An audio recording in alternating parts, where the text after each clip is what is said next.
Baik, di bab yang pertama di semester ini, di pembelajaran biologi kita akan membahas mengenai ruang lingkup biologi. Nah, sebenarnya di SMP kamu sudah terima ilmu biologi, tapi dia namanya IPA ya.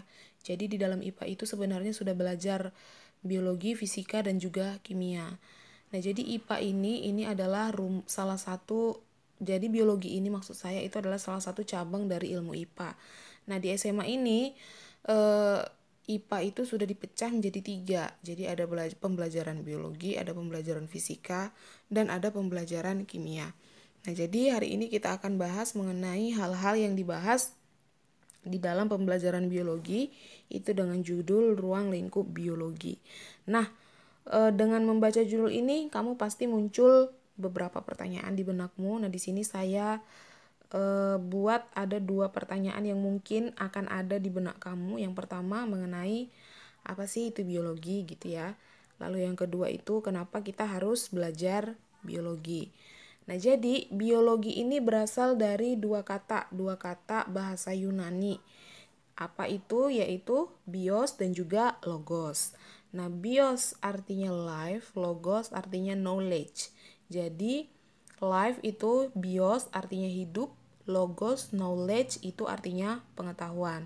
Nah, dengan demikian kita bisa simpulkan bahwasannya biologi ini itu adalah ilmu yang mempelajari tentang makhluk hidup serta kehidupannya makhluk hidup itu di dalam lingkungan. Jadi selain belajar tentang makhluk hidupnya, di biologi juga mempelajari tentang lingkungannya gitu ya. Nah, dari sini kita akan muncul tadi pertanyaan yang kedua. Setelah kita tahu apa itu biologi, maka muncul pertanyaan yang kedua yaitu kenapa sih kita harus belajar biologi gitu ya. Nah, jadi biologi ini mempengaruhi kehidupan kita sehari-hari ya, karena kita juga makhluk hidup, maka hidup kita itu akan dipelajari dalam rumpun ilmu biologi gitu ya. Nah, mulai dari hubungan kita dengan lingkungan kita, mulai dari makanan yang kita konsumsi, sampai penyakit yang mungkin bisa menyerang tubuh kita ya. Jadi kalau ada kamu tahu sekarang begitu banyak penyakit-penyakit yang paling populer sekarang itu adalah virus corona. Nah, virus corona itu juga dibahas di dalam bidang ilmu biologi. Nanti di bab yang keempat, kalau saya tidak salah, nanti kita akan belajar mengenai virus. Nah, jadi itu semua dibahas di dalam rumpun ilmu biologi. Nah, dengan memahami pembelajaran biologi ini, nanti diharapkan kita itu bisa memahami bagaimana diri kita. Jadi kita itu lebih memahami diri kita, lebih memahami apa yang terjadi di dalam tubuh kita, dan juga kita bisa memahami apa yang terjadi dengan lingkungan sekitar kita. Nah, kalau kita paham dengan diri kita, paham dengan lingkungan sekitar kita, maka di poin yang kedua lah kita bisa menyelesaikan berbagai masalah gitu ya. Dan yang lebih pentingnya lagi, kita itu bisa lebih bijak untuk melindungi lingkungan hidup kita, karena kalau lingkungan hidup kita itu rusak, maka kehidupan kita juga akan rusak. Nah, jadi itulah yang akan kita bahas di pembelajaran biologi kali ini. Nah, next, biologi itu sebagai ilmu itu punya beberapa ciri. Jadi ilmu itu biologi maksud saya itu sebagai sains itu punya beberapa ciri. Yang pertama, dia itu harus konkret. Konkret itu artinya apa? Itu biologi harus punya objek yang nyata. Objek yang nyata maksudnya apa? Contoh nih, ada kamu dengar cerita atau hal-hal yang berhubungan dengan gaib atau setan gitu ya. Setan itu kan kita nggak bisa lihat nih secara langsung ya kan, berarti dia tidak konkretnya. Jadi segala hal tentang setan itu bukan merupakan ilmu sains ya, bukan juga merupakan ilmu biologi. Karena apa? Karena tadi dia objeknya tidak nyata. Jadi kita itu mempelajari objek yang nyata, objek yang bisa kita lihat langsung dan bisa kita rasakan langsung. Contohnya itu seperti tumbuhan, hewan, manusia, dan lain sebagainya. Lalu ada yang ciri yang kedua yaitu logis, bisa diterima nalar. Ini berkaitan dengan ciri yang pertama. Tadi kamu contoh ada sesuatu mengenai setan gitu ya, atau iblis gitu ya. Nah, kalau itu semuanya tidak bisa masuk ke nalar kamu, berarti itu bukan ilmu sains dan juga bukan ilmu biologi. Kenapa? Karena tidak bisa diterima oleh nalar. Saya kasih contoh. Dukun itu bisa mengirimkan ilmunya kepada kita sehingga kita bisa mati. Terus kita mikir, gimana ya cara dia mengirim ilmu ke kita gitu sehingga kita bisa mati kan gitu ya. Biasanya orang itu mati maka nyawanya itu harus hilang dari tubuhnya kan gitu, jantungnya berhenti berdetak kan gitu ya, makanya dia mati. Dan biasanya itu ada hal-hal pendukung lainnya yang bisa menyebabkan jantung itu berhenti berdetak atau otak itu berhenti bekerja kan gitu. Nah, si dukun ini dia itu dikatakan bisa membuat seseorang itu mati hanya dengan mengirimkan ilmu. Nah, sudah pasti itu tidak masuk nalar kita. Nah, oleh sebab itu maka itu tadi tidak logis dan tidak merupakan ilmu biologi dan juga ilmu sains. Next, ilmu biologi itu ciri yang ketiganya dia itu harus objektif. Jadi keadaan sebenarnya tanpa dipengaruhi pendapat pribadi. Jadi contoh nih, di dalam pembelajaran ilmu biologi, contoh kamu sedang melakukan pengamatan, ya kan? Kamu mengamati tumbuhan. Nah, sesuai ilmunya, sesuai ilmu yang kamu pelajari, teori yang kamu pelajari, tumbuhan ini nanti akan mengeluarkan bunga yang warna merah. Tapi kamu nggak suka warna merah, kamu sukanya warna pink. Terus kamu bilang itu bunganya warna pink, gitu ya. Itu berarti dia tidak objektif. Nah, yang seperti itu bukan ciri-cirinya biologi. Jadi di dalam ilmu biologi sebagai ilmu, itu kita harus objektif. Kalau yang keluar nanti dalam pengamatan itu warna merah, maka kita sebutlah warnanya merah. Nah, lalu selanjutnya ada universal. Universal ini maksudnya bersifat umum. Nah, contoh titik didih dari air. Di Indonesia titik didih air kan 100 derajat Celcius ya. Nah, jadi kemanapun kamu pergi, mau kamu pergi ke Jepang sekalipun atau ke kutub utara sekalipun, ketika 100 derajat Celcius maka air itu bisa mendidih gitu ya. Berarti ilmu itu kan umum dia, berlaku di mana aja. Nah, seperti itu termasuk ciri sains. Selanjutnya ada sistematik. Sistematik artinya apa? Dia itu punya susunan atau punya aturan. Jadi gitu juga di dalam ilmu sains atau ilmu biologi itu segala sesuatunya itu punya aturan gitu ya. Selanjutnya ada empiris. Empiris ini berdasarkan pengamatan sehingga bisa dibuktikan. Ini berkaitan dengan konkret dan juga logis. Jadi ilmu sains itu atau ilmu biologi itu dia itu harus berdasarkan pengamatan sehingga kita bisa buktikan langsung. Jadi dia tidak tidak di luar nalar gitu ya. Jadi ilmu biologi sebagai sains, sebagai ilmu ini dia itu harus bisa dibuktikan. Makanya kita itu bisa mengatakan itu sebagai ilmu, sebagai sains, sebagai biologi itu ketika kita sudah melakukan pengamatan. Kita bilang ketika kita lari jantung kita itu berdetak lebih kencang. Nah, kita harus betul-betul melakukan pengamatan di situ. Nah, kalau tidak bisa dibuktikan dengan pengamatan berarti itu bukan sains begitu. Oke, next. Next, ini ada tingkat organisasi kehidupan sebagai objek kajian biologi. Nah, jadi biologi ini mempelajari kehidupan pada berbagai tingkat organisasi ya. Yaitu yang pertama ada molekul, yang kedua ada sel, yang ketiga ada jaringan, organ, sistem organ, individu, populasi, komunitas, ekosistem, bioma, dan juga biosfer. Nah, ini kita akan bahas satu persatu. Yang pertama kita bahas mengenai organisasi kehidupan tingkat molekul. Nah, pasti kamu mau tanya nih, molekul ini apa kan gitu ya, jarang dengar. Nah, jadi molekul ini adalah kumpulan dari atom-atom. Jadi ketika ada atom yang satu dengan atom yang lain itu saling berikatan, maka itu sudah disebut dengan molekul. Nah, molekul-molekul inilah yang menyusun dan membentuk sel. Ya, tentu muncul lagi di pertanyaanmu, di kepalamu, sel itu apa kan gitu ya. Nah, jadi setelah ini nanti kita bahas mengenai sel ya. Nah, jadi molekul ini contohnya saya kasih contoh ada beberapa di sini, ada protein, ada fosfolipid, ada kolesterol, ada karbohidrat, ada air, dan lain sebagainya. Itu adalah contoh dari molekul. Nah, di sini ada gambar molekul. Nah, kira-kira seperti ini. Jadi ini yang P itu adalah molekul protein gitu ya. Lalu yang Q itu juga molekul protein, lalu yang R itu karbohidrat, seperti itu. Jadi begitulah bentuknya si molekul ini. Jadi ini kita tidak bisa lihat langsung molekul ya. Nah, selanjutnya itu ada organisasi kehidupan tingkat sel.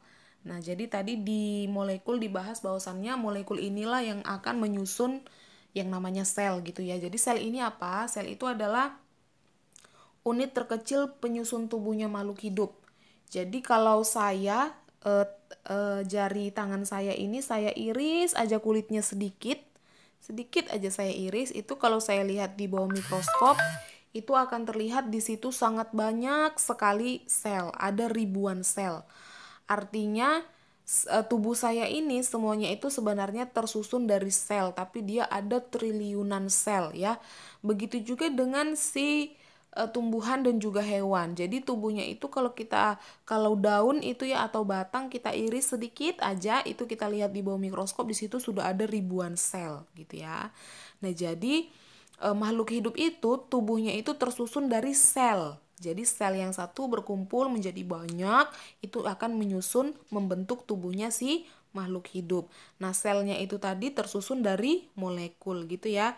Nah, jadi setiap makhluk hidup itu tersusun atas sel. Oke, ini tadi saya sudah jelaskan. Makhluk hidup yang tersusun atas satu sel itu disebut dengan makhluk hidup uniseluler. Nah, jadi kalau kita kan manusia, hewan, dan juga tumbuhan, itu kan tubuhnya terdiri dari triliunan sel tadi saya bilang ya. Nah, jadi walaupun lebih banyak makhluk hidup yang tubuhnya itu terdiri dari triliunan sel, itu tetap aja ada makhluk hidup yang hanya terdiri dari satu sel. Kamu tahu nggak apa? Pernah dengar nggak amuba? Nah, amuba itu adalah jenis protista itu. Jadi dia itu peralihan hewan, mirip dengan hewan, tetapi tubuhnya itu hanya terdiri dari satu sel aja. Jadi dia itu kesimpulannya sangat kecil. Jadi kita nggak akan bisa lihat amuba jalan-jalan di depan kita. Nggak mungkin. Kenapa? Karena dia sangat kecil, kita nggak bisa lihat langsung. Lalu bagaimana caranya kita bisa lihat amuba? Itu kita harus menggunakan mikroskop. Jadi dengan menggunakan mikroskop kita nanti bisa lihat amuba itu gitu ya. Amuba ini biasanya hidupnya di air. Nah, lalu itu tadi yang uniseluler. Lalu makhluk hidup yang tersusun dari banyak sel itu seperti manusia, hewan, dan tumbuhan tadi itu disebut dengan makhluk hidup multiseluler. Nah, jadi sel itu tadi penyusun tubuhnya si makhluk hidup yang sifatnya itu struktural dan juga fungsional. Next. Yang selanjutnya itu ada organisasi kehidupan tingkat jaringan. Nah, jaringan ini apa? Ini maksudnya bukan jaringan komputer, bukan jaringan internet, bukan jaringan Telkomsel atau jaringan yang lain-lain ya. Jaringan di sini maksudnya itu adalah kumpulan dari beberapa sel. Nah, sel itu kalau berkumpul dan memiliki bentuk serta fungsi yang sama, itulah yang disebut dengan jaringan. Jadi jaringan itu kalau ada sel yang ngumpul itu punya bentuk dan juga punya fungsi yang sama, itu disebut dengan jaringan. Jadi kalau selnya yang ngumpul itu bentuknya nggak sama ataupun fungsinya nggak sama, itu tidak bisa disebut dengan jaringan. Dia disebut jaringan ketika bentuk dan fungsinya sama gitu ya. Nah, contohnya itu adalah jaringan saraf nih yang ada di gambar yang saya tunjukkan. Nah, jadi ini gambar satu sel saraf. Nah, ketika ada sel yang bentuknya seperti ini, itu sambung menyambung jadi banyak gitu ya, itu sudah disebut dengan jaringan. Nah, jaringan ini dia selnya punya fungsi yang sama. Fungsinya apa? Itu untuk menyampaikan dan menanggapi rangsangan gitu ya. Saya kasih contoh lain. Contoh itu sel yang ada di daun ya. Daun itu punya sel yang bentuk dan fungsinya sama. Kalau kamu ambil sel yang ada di daun dan sel yang ada di akar, itu akan punya bentuk dan fungsi yang berbeda. Jadi sel yang ada di daun itu adalah sel-sel yang sudah berkumpul di daun yang punya bentuk dan fungsi yang sama. Fungsinya apa? Itu untuk melakukan fotosintesis. Nah, itu sudah bisa disebut dengan jaringan. Next, ini organisasi kehidupan tingkat organ. Nah, kalau yang organisasi kehidupan tingkat organ itu gambar yang ada itu adalah gambar kulit ya. Jadi kulit itu kalau saya iris dan saya perbesar, itu bentuknya kira-kira seperti itu. Nah, jadi organ ini adalah kumpulan dari beberapa jaringan. Jadi tadi kamu udah ngerti sel ya. Sel itu kalau berkumpul akan membentuk jaringan, tapi selnya harus punya bentuk dan fungsi yang sama gitu ya. Lalu jaringan-jaringan itu tadi itu juga jaringan yang punya fungsi yang sama itu akan berkumpul. Nah, jaringan yang punya fungsi yang sama itu berkumpul itu akan membentuk yang namanya organ. Contoh, organnya ada kulit, ada tangan, ada jantung, ada lambung gitu ya. Atau kalau pada tumbuhan ada daun, ada bunga, ada batang gitu kan. Kalau pada hewan ada, sama sih hewan sama manusia mirip ya. Contoh ada sisik, ada ekor gitu ya, ada sirip gitu ya. Contohnya kalau pada ikan ada bulu, ada rambut. Nah, itu merupakan organ gitu ya. Nah, jadi organ ini tadi adalah kumpulan dari jaringan yang mempunyai fungsi yang sama. Nah, contohnya tadi saya udah sebutkan ya kan. Organ kulit terbentuk dari beberapa jaringan yang berbeda seperti jaringan epitel, jaringan otot, dan jaringan darah, dan jaringan saraf gitu ya. Contoh lain yang paling gampang diamati itu adalah organ jantung. Nah, jantung itu, di dalam jantung itu ada beberapa kumpulan jaringan. Ada jaringan otot, ada jaringan darah, ada jaringan saraf gitu ya, ada jaringan kelenjar ya, di situ ada di otot jantungmu. Nah, itu semua akan menyusun fungsi yang sama di organnya jantung, yaitu untuk memompa darah. Jadi mereka bekerja sama itu jaringan-jaringan itu untuk menjalankan fungsi pemompaan darah pada jantung. Seperti itu. Nah, ini kesimpulannya saya buat. Jadi molekul tadi membentuk sel, lalu sel itu nanti akan berkumpul membentuk jaringan, jaringan akan berkumpul membentuk organ. Nah, organ nanti akan berkumpul membentuk yang namanya sistem organ. Nah, sistem organ itu dia, oh di sini nggak ada. Oke, saya jelaskan sistem organ. Nah, sistem organ ini itu adalah kumpulan dari organ. Di dalam tubuh kita manusia itu ada sangat banyak sistem organ. Saya kasih contoh satu, itu ada sistem pernapasan. Sistem pernapasan artinya dia adalah kumpulan dari organ-organ pernapasan. Organ pernapasan ada apa aja? Pertama dimulai dari hidung. Habis hidung ada tenggorokan kan gitu ya. Habis tenggorokan ada paru-paru. Habis paru-paru lalu nanti oksigennya beredar ke tubuh kita melalui pembuluh darah. Berarti di situ udah ada berapa organ? Tadi yang pertama organnya hidung, yang kedua ada tenggorokan, yang ketiga ada paru-paru. Berarti sistem pernapasan kita itu kumpulan dari 3 organ yang sudah saya sebutkan tadi. Nah, contoh lain nih organ pernapasan. Organ pencernaan gitu ya kan. Pencernaan itu dimulai dari mulut. Dari mulut masuk ke kerongkongan, lalu masuk ke lambung. Ya kan, dari lambung itu masuk ke usus lalu ke anus. Berarti sistem pencernaan itu kumpulan dari beberapa organ. Tadi organ yang pertama mulut, yang kedua kerongkongan, yang ketiga ada lambung, yang keempat ada usus, yang ketiga ada anus. Berarti yang kelima ada anus tadi ya. Berarti sistem pencernaan itu terdiri dari 5 organ gitu ya. Jadi organ-organ itu akan berkumpul dan membentuk sistem organ. Nah, sistem organ ini juga nanti akan berkumpul. Berkumpul dia akan menyusun tubuhnya suatu individu. Individu itu siapa gitu ya. Nah, di sini dia. Organisasi tingkat individu. Individu ini merupakan organisme yang tunggal, yang tersusun oleh kumpulan sistem organ. Jadi organisme itu makhluk hidup tunggal. Contoh, saya. Saya ini adalah organisme atau individu gitu ya, karena saya sendiri nih. Kalau saya sendiri maka saya disebut sebagai individu atau organisme. Nah, di dalam tubuh saya itu tersusun dari banyak sistem organ. Saya sebutkan satu-satu ya. Ada sistem pernafasan, ada sistem pencernaan, ada sistem peredaran darah, ada sistem saraf, ada sistem hormon, ada sistem reproduksi, ada sistem imunitas, ada sistem gerak, apalagi ya, banyak gitu, ada 8 ya saya sebut. Nah, sistem-sistem itu tadi di dalam tubuh saya itu akan membentuk tubuh saya yang berfungsi. Makanya saya ini adalah individu yang hidup karena tadi disokong oleh 8 sistem organ tersebut.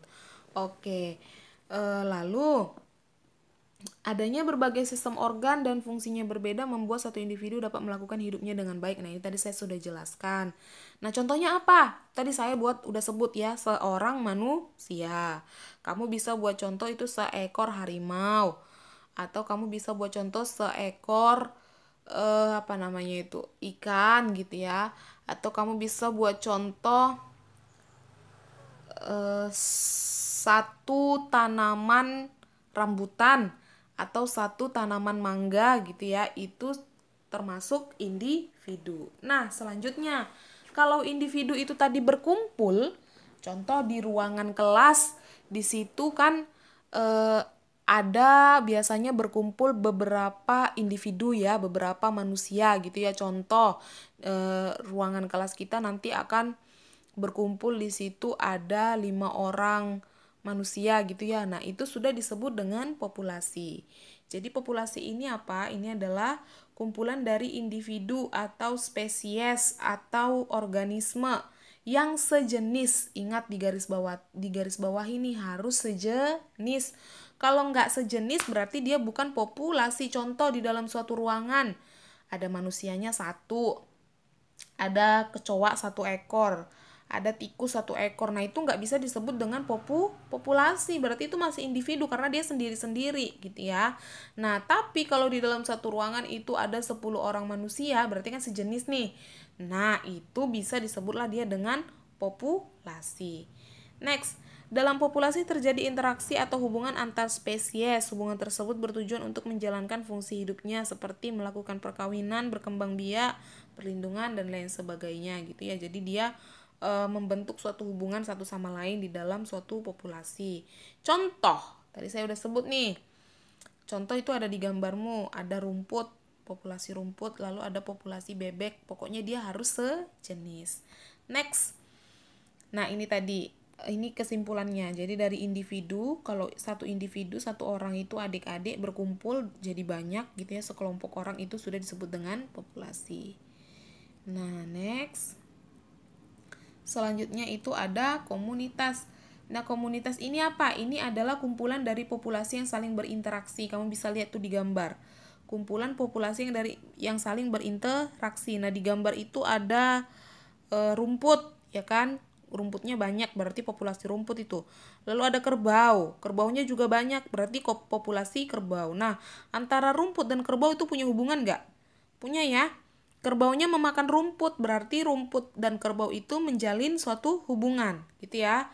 Nah, hubungannya itu nanti bisa mutualisme, bisa parasitisme, bisa komensalisme, bisa netralisme, dan lain sebagainya. Pokoknya ada hubungannya. Nah, yang seperti itu sudah disebut dengan komunitas. Nah, komunitas itu contoh lain kamu bisa lihat di halaman rumahmu, ya, atau di halaman sekolah. Nah, di situ bisa kamu lihat ada suatu komunitas. Next, ini adalah ekosistem. Nah, ekosistem ini juga adalah kumpulan dari komunitas, ya. Tapi di sini pengertiannya dia agak beda. Saya buat yaitu hubungan timbal balik antara komponen biotik dan komponen abiotik. Nah, muncul pertanyaan baru nih. Ada biotik, ada abiotik. Dulu SMP udah belajar sih ya. Kalau biotik itu adalah komponen yang hidup. Kalau abiotik adalah komponen yang tidak hidup. Biotik contohnya manusia, hewan, tumbuhan.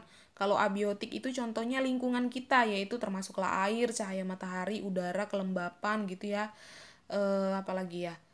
Udara, tanah gitu ya, itu termasuk komponen abiotik. Nah, ketika sudah terjadi hubungan antara makhluk hidup dengan si lingkungan itu, di situ sudah terbentuk ekosistem. Tapi konsepnya ekosistem ini dia lebih luas daripada komunitas gitu ya. Nah, di sini karena adanya Karena adanya interaksi antara komponen ekosistem maka terjadi aliran atau siklus materi. Jadi terjadi aliran energi melalui hubungan memakan dan juga dimakan ya, melalui rantai makan. Kamu bisa lihat di gambar itu. Nah, itu terjadi rantai makanan ya, tumbuhan dimakan oleh tikus, tikusnya dimakan lagi oleh ular, ularnya dimakan lagi oleh burung elang kan gitu ya. Nah, itu peristiwa memakan dan dimakan. Itu terjadi di dalam ekosistem. Ekosistem ini contohnya ada ekosistem air, ekosistem kolam, danau, sawah, dan lain sebagainya. Next, itu ada kumpulan dari ekosistem itu adalah bioma. Jadi ekosistem itu kan udah luas tuh ya, udah luas. Nah, ketika ekosistem itu berkumpul, itu disebut dengan bioma. Nah, ini nanti kita bahas lagi di pembahasan ekosistem semester kedua. Nanti kita bahas lagi secara spesifik bioma itu seperti apa, ada berapa macam bioma gitu ya. Nah, sekarang cuman pengantar aja ya, sedikit. Nah, jadi bioma ini tadi saya udah bilang itu kumpulan dari ekosistem dalam skala besar yang terjadi karena adanya interaksi iklim dengan keberagaman makhluk hidup yang khas. Itu kamu bisa lihat contohnya ada bioma tundra, ada bioma gurun, ada bioma savana gitu ya. Nah, jadi itu adalah contoh-contoh dari bioma. Next, ada yang terakhir ini ada biosfer. Nah, biosfer ini kumpulan dari bioma, berarti kesimpulannya biosfer inilah yang paling luas. Jadi dia itu sudah mencakup semesta, sudah mencakup atmosfer ya, seluruh bioma yang ada di permukaan bumi. Nah, ini kira-kira contohnya. Jadi sudah ada berhubungannya dengan air, udara, atmosfer. Itu sudah disebut dengan biosfer. Oke. Nanti kalau ada pertanyaan silakan dijapri ke saya. Nah, saya lanjut. Yang selanjutnya itu ada cabang-cabang ilmu biologi. Ini di bukumu juga ada, nanti kamu boleh lihat. Di situ ada 20 lebih cabang ilmu biologi. Dan saya mau kamu ingat semua cabangnya.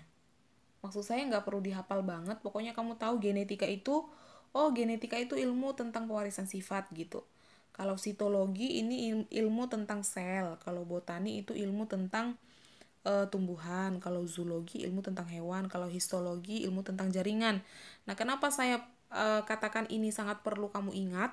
Karena nanti kita akan belajar permasalahan-permasalahan di kehidupan kita mengenai biologi. Ketika kita ketemu permasalahan biologi, kita harus tahu ilmu apa ya yang cocok kita gunakan untuk menyelesaikan permasalahan itu gitu. Jadi ilmunya ini ada banyak. Nah, di sini ada taksonomi, itu tentang pengelompokan makhluk hidup, ada virologi tentang virus, ada mikrobiologi tentang mikroorganisme, mikologi jamur, botani, zoologi tadi saya udah bilang. Nah, ada banyak nih. Dia di sini dibagi-bagi lagi. Botani itu ada pteridologi, itu tentang paku, tumbuhan paku. Ada bryologi, itu tentang lumut. Ada entomologi, itu tentang serangga. Ada ikthyologi tentang ikan, herpetologi tentang reptil. Ada ornitologi itu tentang burung atau unggas, ada mamologi itu tentang mamalia gitu kan. Ini ada sangat banyak. Nah, kamu nanti boleh baca dan boleh diingat. Ya, kata kuncinya aja biokimia. Itu tentang proses kimia dalam kehidupan gitu ya. Ada bio, ada kimia.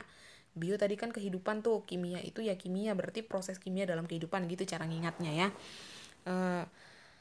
Jadi contoh nih, kita lah di kehidupan kita yang sekarang kan lagi tenar banget nih virus corona gitu kan.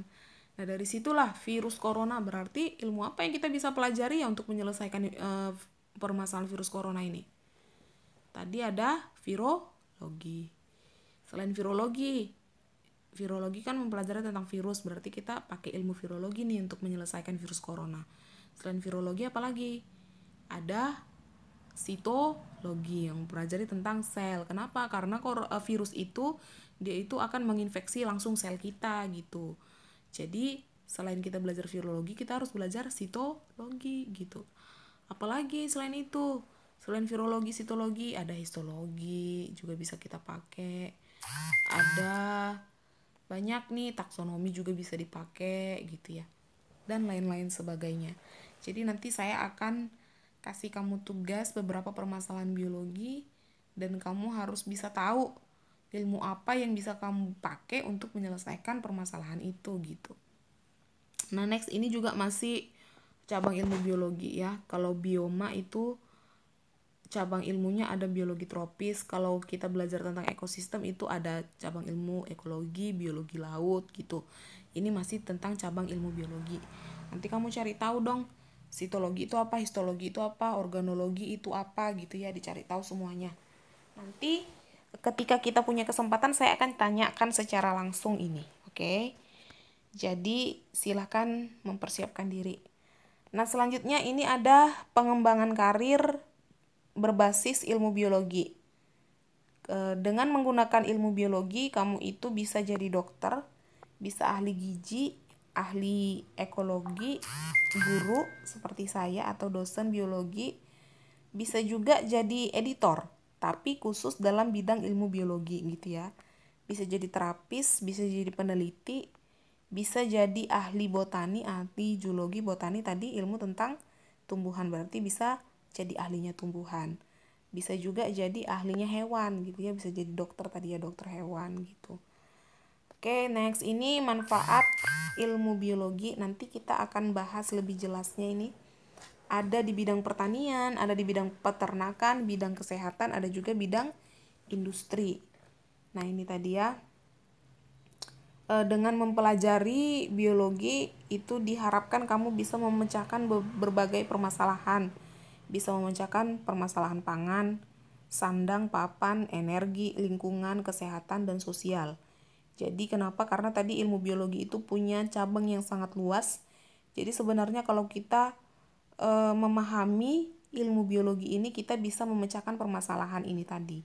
Pangan, sandang, papan, energi, lingkungan, kesehatan, dan sosial. Pangan itu mengenai makanan yang bisa dan layak dikonsumsi ya. Kalau sandang itu mengenai pakaian ya, pakaian kita yang layak dipakai. Lalu papan juga mengenai rumah ya, berarti tempat kita tinggal. Lalu energi yang kita gunakan untuk beraktivitas ya, asalnya dari mana gitu.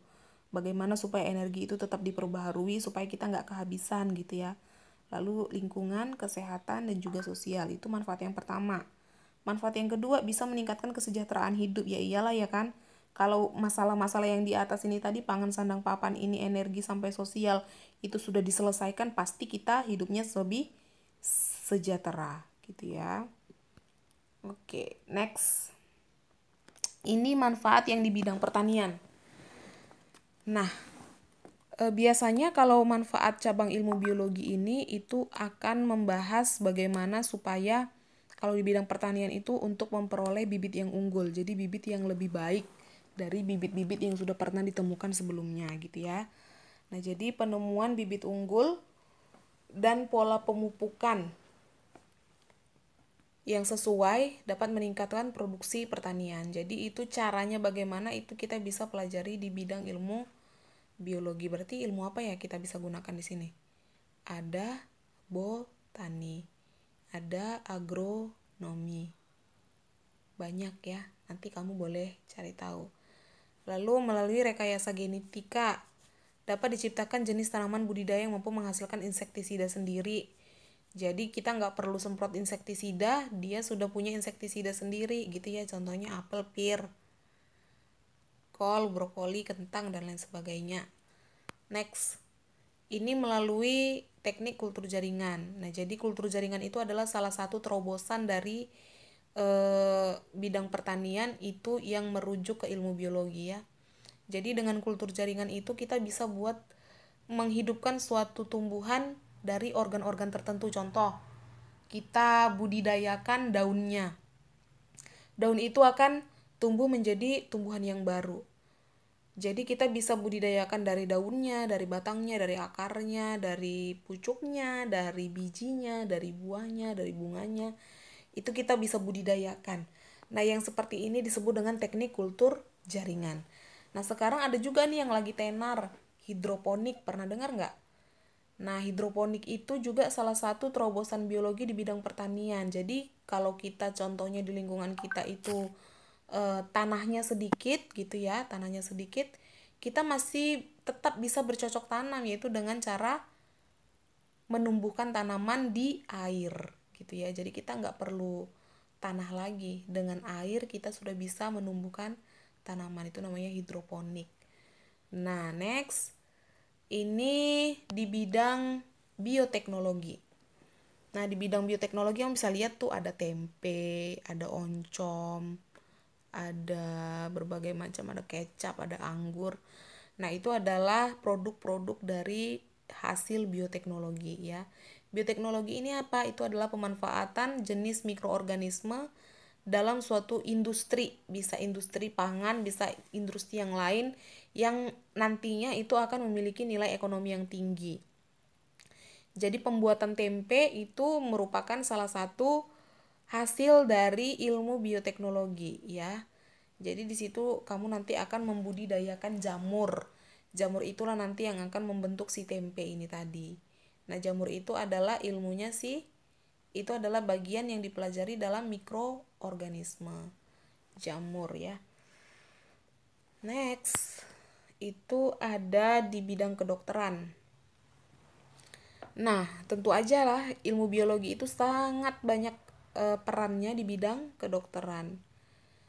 Karena selain kita bisa memanfaatkan mikroorganisme di bidang kedokteran untuk membuat obat-obatan, kita juga banyak metode-metode yang dasar ilmunya itu adalah ilmu biologi. Nah, contohnya ini transplantasi ya. Transplantasi ini ada banyak yang bisa ditransplantasi, bisa jantung, bisa ginjal, bisa hati, dan lain sebagainya.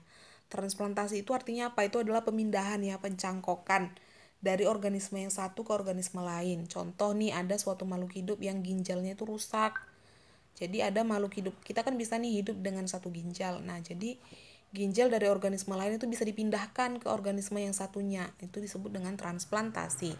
Nah, dengan melakukan transplantasi ini sudah pastilah kita harus menguasai banyak ilmu biologi ya. Ilmu tentang jaringan, ilmu tentang organ, organologi, histologi gitu ya. Kita harus benar-benar menguasai itu supaya kita tahu apa resiko-resiko yang mungkin terjadi ketika melakukan transplantasi ginjal atau transplantasi jantung, supaya resikonya bisa dikurangi gitu ya, atau diantisipasi. Nah, next ini dengan dipelajari berbagai macam virus ya kan, virus yang sekarang lagi tenar. Lalu dari virus itu kita nanti akan menciptakan vaksin. Vaksin itu adalah antivirusnya gitu ya. Nah, si corona ini sampai sekarang sudah ditemukan si vaksinnya, tapi vaksinnya itu masih sulit ditemukan, masih sulit untuk bisa kita jangkau. Kenapa? Karena untuk pembuatan pengadaan vaksin itu butuh biaya yang sangat banyak ya, dana yang sangat banyak, sehingga belum bisa untuk dikonsumsi oleh semua orang. Jadi gini, sebenarnya kalau kita konsumsi vaksin, contoh nih saya konsumsi vaksinnya sekarang, maka tubuh saya itu akan membentuk perlindungan diri. Sehingga kalau virus coronanya datang, maka saya nggak akan terinfeksi. Kenapa? Karena saya sudah punya perlindungan terhadap virus corona gitu. Nah, tapi pengadaan vaksin ini tadi udah saya bilang butuh dana yang sangat banyak, sehingga sulit untuk penyebarannya di semua lapisan masyarakat gitu. Next, teknik bayi tabung ini banyak sekali sebenarnya di bidang kedokteran ya. Ada inseminasi. Nah, ini salah satunya ada bayi tabung. Nah, bayi tabung itu apa? Ini untuk mengatasi permasalahan orang-orang yang sulit mendapatkan keturunan. Jadi udah mulai program banyak hal tapi sulit juga mendapatkan keturunan. Jadi dibuatlah teknik bayi tabung ini. Jadi bayi tabung itu dibuat bagaimana? Itu diambil nanti sperma dari sisi pria, lalu diambil juga sel telur dari si wanita, lalu nanti dikawinkan sperma dan sel telurnya itu di dalam suatu tabung namanya cawan Petri. Nah, jadi dia fertilisasinya itu nggak terjadi di dalam tubuhnya si induk, tapi terjadi di luar tubuh ya. Lalu nanti setelah berkembang tumbuh itu si zigotnya sudah berkembang, lalu nanti dia akan ditanam di dalam rahimnya si ibu, lalu nanti tetaplah dia tumbuh di dalam rahim ibu gitu. Nah, next ada antibiotik. Antibiotik ini adalah obat-obatan yang sangat dibutuhkan di bidang kedokteran. Nah, untuk pengadaan obat ini kamu itu perlu belajar cabang ilmu biologi, yaitu mikrobiologi. Kenapa? Karena dia akan menggunakan organisme-organisme yang kecil gitu ya, yang bisa dimanfaatkan untuk pengadaan si antibiotik ini. Nah, next itu ada bidang peternakan. Nah, di bidang peternakan ini ada banyak, sama ini mirip dengan si tumbuhan tadi untuk mencari bibit yang unggul kan gitu ya. Di sini juga sama, di bidang peternakan itu biasanya kita akan mencari bibit yang unggul, yang manfaatnya itu sangat banyak untuk manusia gitu ya. Ada beberapa teknik di sini, hanya 2 teknik yang saya sampaikan, ada inseminasi sama kultur fertilisasi in vitro. Kalau dia inseminasi itu adalah kawin suntik. Jadi kan yang kita tahu kalau kawin itu harus ada peleburan gamet jantan dan gamet betina melalui kopulasi gitu ya, atau perkawinan. Nah, tapi dengan melalui inseminasi itu nggak perlu kawin lagi. Jadi contoh nih, di Amerika ada bibit sapi, ada eh, sapi yang sangat bagus gitu ya. Sapinya ini bisa menghasilkan susu yang banyak, bisa juga menghasilkan daging yang banyak gitu ya. Nah, jadi sementara kita punya sapi di Indonesia jelek gitu ya. Nah, lalu bagaimana ya caranya supaya ada peleburan gamet antara sapi yang ada di Amerika dengan sapi yang di Indonesia? Kan nggak mungkin tuh dibawa-bawa sapinya. Nah, sudah bisa sekarang dengan kawin suntik. Jadi diambillah gamet yang dari Amerika, itu bisa disuntikkan di sapi yang ada di Indonesia. Nah, itu teknologinya. Itu tadi inseminasi. Yang kedua ada fertilisasi in vitro. Nah, fertilisasi in vitro ini apa?